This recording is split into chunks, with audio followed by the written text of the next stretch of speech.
चौधरी देवीलाल के तीसरे नंबर के वो बेटे चौधरी रणजीत सिंह, उन्होंने अपने पिता की उंगली पकड़ करके राजनीति शुरू की। अपने पिता चौधरी देवीलाल के साथ उन्होंने बहुत लंबा संघर्ष किया और 1987 में आप कद देखिए चौधरी रणजीत सिंह का।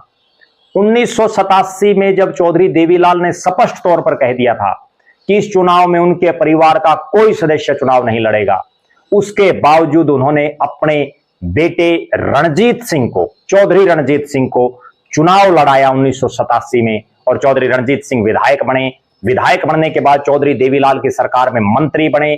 जब चौधरी देवीलाल उप प्रधानमंत्री बन गए तो वो अपने बड़े भाई चौधरी ओम प्रकाश चौटाला की कैबिनेट में भी मंत्री रहे। और उस समय 1989 में जब चौधरी देवीलाल देश के उप प्रधानमंत्री बने तो ज्यादातर जो विधायक थे चौधरी देवीलाल की पार्टी के, वो चाहते थे कि चौधरी रणजीत सिंह मुख्यमंत्री बने। चौधरी रणजीत सिंह चूंकि विधायक भी थे और उनका तमाम जो विधायक थे उनके साथ अच्छे खासे उनके संबंध थे।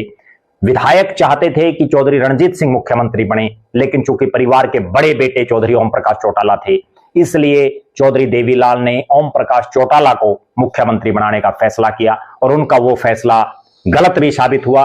गलत साबित इसलिए हुआ कि उसके बाद महम का एक कांड हुआ। महम कांड में पूरा देश नहीं, पूरी दुनिया में चौधरी देवीलाल के परिवार की चर्चाएं चली और उसके बाद चौधरी देवीलाल की कुर्सी गई, चौधरी ओम प्रकाश चौटाला की बार बार कुर्सियां गई।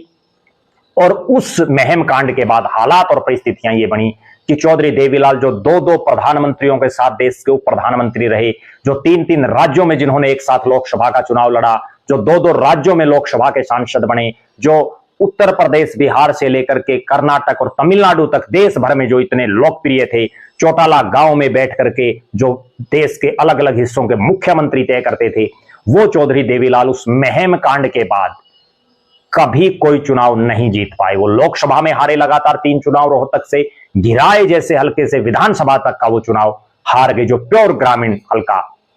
तो ये हालात उस महम कांड के बाद चौधरी ओम प्रकाश चौटाला को जो चौधरी देवीलाल ने मुख्यमंत्री बनाया, उसके बाद जो महम कांड हुआ और उसके बाद ये हालात बने। फिर चौधरी रणजीत सिंह को राज्यसभा में भेज दिया गया। वो राज्यसभा के सांसद रहे। राज्यसभा के सांसद बनने के बाद कुछ समय के बाद उन्होंने अपने परिवार की जो पार्टी थी उसको छोड़ करके और राष्ट्रीय पार्टी यानी कांग्रेस में वो चले गए। कांग्रेस ने उनको लोकसभा का चुनाव लड़ाया, विधानसभा के कई चुनाव लड़ाए।